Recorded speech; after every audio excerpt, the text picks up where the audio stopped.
Servus Leute, was geht und herzlich willkommen zurück zu einem weiteren Battlefield 2042 Video beziehungsweise zu einer neuen Folge Battle News. Wir schauen uns an, was war die Woche los. Wir gehen ein auf den Update 3.2, der seit Donnerstag im Game ist, mit einem kurzen Ausblick eben auch auf die weiteren Patches, die da kommen werden, unter anderem Scoreboard, Performance, etc. Wir werfen einen kurzen Blick auf die wöchentlichen Missionen. Was müsst ihr dazu tun? Auch der neue Zombie XP Farm Modus, der, sage ich euch auch an der Stelle schon mal vorab, schon wieder aus dem Spiel genommen wurde. Trotz alledem muss man über das Thema auch nochmal sprechen, gerade im Kontext der ganzen XP-Thematik, und es halten sich das eine oder andere Gerücht, dass Battlefield 2042, lasst euch da auch nicht schocken, bald Free-to-Play werden wird. Also ich bin mir sehr, sehr sicher, dass es sich, wenn, einfach nur um einzelne Aspekte von Battlefield 2042 handeln könnte. Zum Beispiel eben der Hazard Zone, wo es auch kein Thema wäre, weil der ist sowieso komplett broken und im... Ihr wisst, was ich meine. So, ich würde sagen, wir starten auch direkt rein. Ich habe euch den ersten Teil jetzt aus meinem letzten Livestream oder aus dem letzten Livestream ganz einfach herausgenommen, weil da sind wir einmal komplett über die Patch Notes rübergegangen. Wundert euch nicht, es ist ein bisschen sehr viel Sarkasmus dabei. Ich glaube trotzdem, dass es recht informativ und auch vielleicht entertainend für euch ist. Deswegen habe ich das jetzt einfach ganz grob mal übernommen und wir hören uns dann natürlich nach Abschluss des ersten Kapitels. Also erstmal rein in den Patch 3.2. Und da würde ich sagen, früher hätte man gesagt, ich habe da mal was vorbereitet. So ist es auch. Gucken wir mal, ob wir das hier gleich hinbekommen. Da schau her.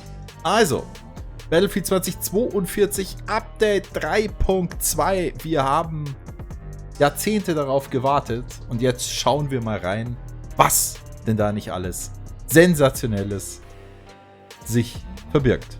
Also, Fixes, Änderungen und Verbesserungen. General. So, wir schauen einfach mal von oben nach unten. Also, irgendein Problem wurde beim Verlassen einer Party während des Matches. Okay, juckt niemanden. Es wurde ein Problem behoben, durch das die mit einem neuen Code nicht funktionierte. Okay. Absolut bahnbrechend. Hätte man vielleicht gleich mal machen können. Das Verhalten der Beenden-Taste. Okay. Müll. Es wurde ein Problem behoben durch die Musik, okay, auch ultra wichtig, okay. Also bis jetzt nur Schrott. Schauen wir mal, ob es bei Soldat vielleicht besser wird. Es wurde ein selber behoben, durch das Landung mit dem Wingsuit in einigen Bereichen von Sun nicht registriert wurde, okay. Rubberbanding beim Laufen hinter einer verbündeten Person, okay.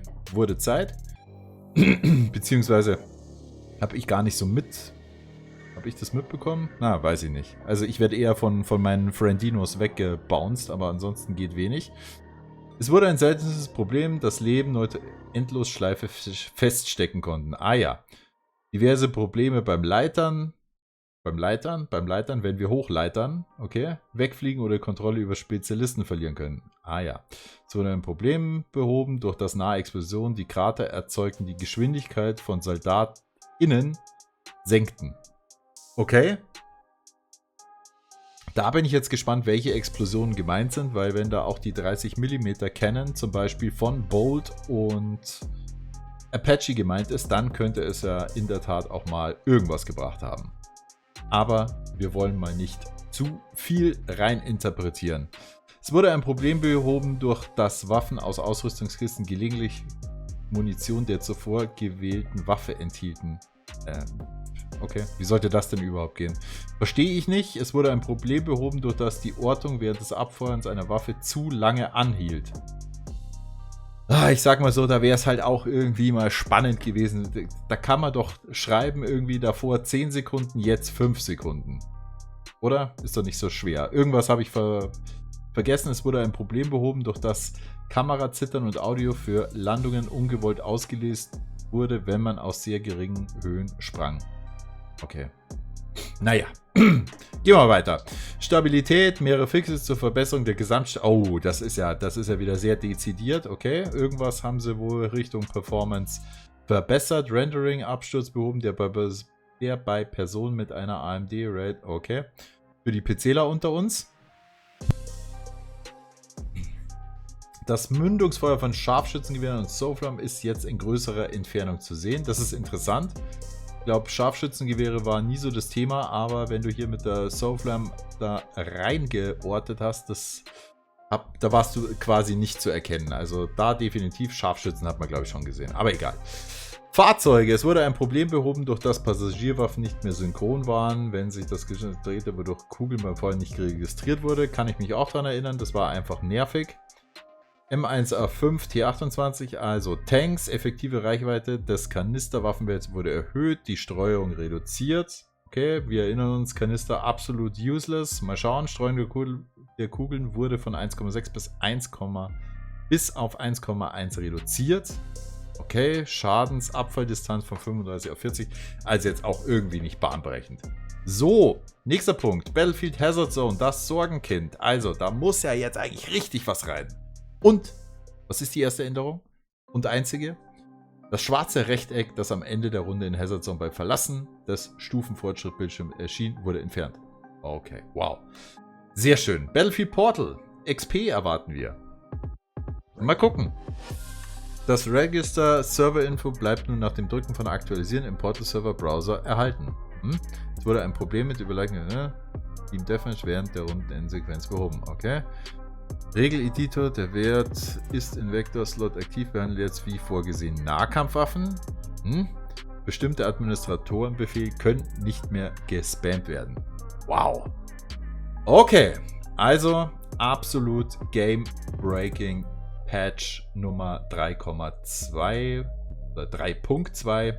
Update 3.2, der wird uns jetzt nicht unbedingt nach vorne bringen, aber was haltet ihr davon, wenn wir noch einmal kurz gemeinsam schauen, was denn die Twitter-Bubble bzw. Twitter so zu bieten hat? Ich spekuliere da mal eher auf den kommenden Update, weil mit 3.2, da werden wir jetzt nicht unbedingt nach vorne kommen.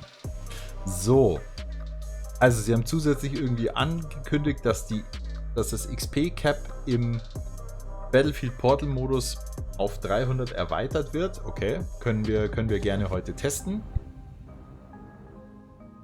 Dann haben wir noch ein Change, how you'll progress mastery in weekly missions between created experience types. Okay. Also sie zeigen einmal auf, wie viel in welchem Modus in Portal an XP verdient werden könnte. Das ist auf jeden Fall mal interessant, würde ich sagen. Also Full Experience gibt es bei allen gefeaturten Modi. Das bedeutet, ihr erinnert euch, wenn ihr den Portal-Modus aufmacht. Mal kurz, das können wir gleich mal zusammen machen.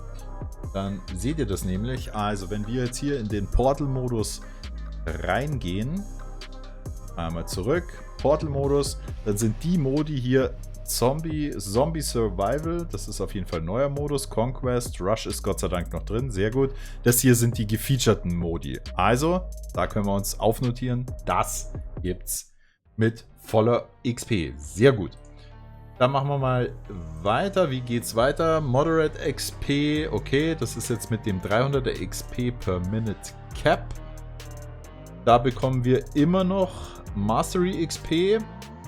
Aber nur bis Rang 12. Okay, macht keinen Sinn. Attachments können wir nicht freischalten. Okay. Ribbons, also Ordensbänder bekommen wir auch nicht, aber Weekly Missions können wir machen. Okay.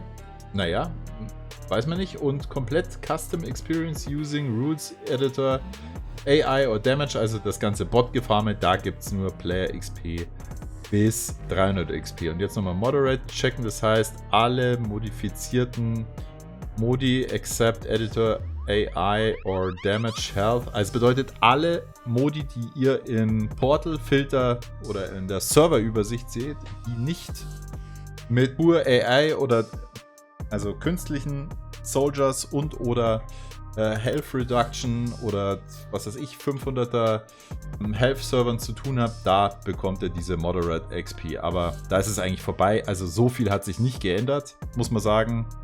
Wenn man im Portal was dazu verdienen will hinsichtlich Waffen und so weiter, dann muss man halt nach wie vor die gefeaturten Modi spielen. Das heißt, das bringt jetzt leider nicht ganz so viel, um ehrlich zu sein. Da hatte ich mir jetzt irgendwie mehr erhofft, weil das bedeutet natürlich auch, dass die Portal-Server genauso tot bleiben werden, wie sie sind.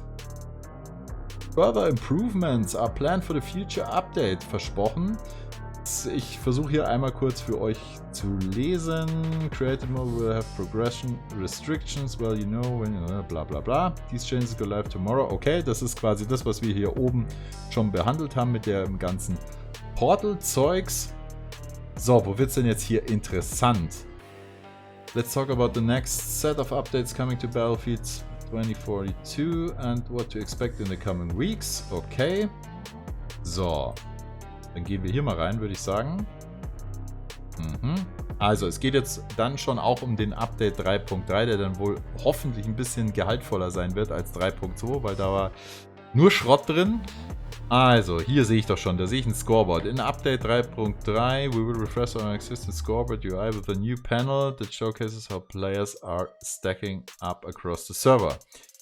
Hier ist der erste Blick. So, gehen wir doch hier mal rein. Das ist doch interessanter. Doch jeder hat doch danach geschrien, dass wir endlich mal wieder ein vernünftiges Scoreboard bekommen. Also, wir gucken. Wir sehen immer noch die persönlichen Informationen, wie das ausschaut, hier auf der linken Seite. Wir haben Kills, Assists, Deaths. Wir haben unsere Ordensbänder. Okay, dann haben wir ein Scoreboard. Hier 1 bis 128 wird irgendwie angezeigt. Wir haben Score, wir haben Kills, wir haben Assists, wir haben Revives, Captured, Defenses, also wenn irgendwelche Flaggen verteidigt werden. Okay, KD scheint es nicht zu geben, also sprich, es werden keine Deaths angezeigt. Demnach könnte es auch wieder schwierig werden mit dem Tracken von dem ganzen Bums. Naja. Was halten wir denn davon? Gut, also Noobschutz bleibt auf jeden Fall weiterhin bestehen. Das nehmen wir jetzt mal so hin, wie es halt ist. Was soll man auch anderes machen? Packt mir gerne mal eure Meinung dazu in den Chat rein. Also, ich sage mal,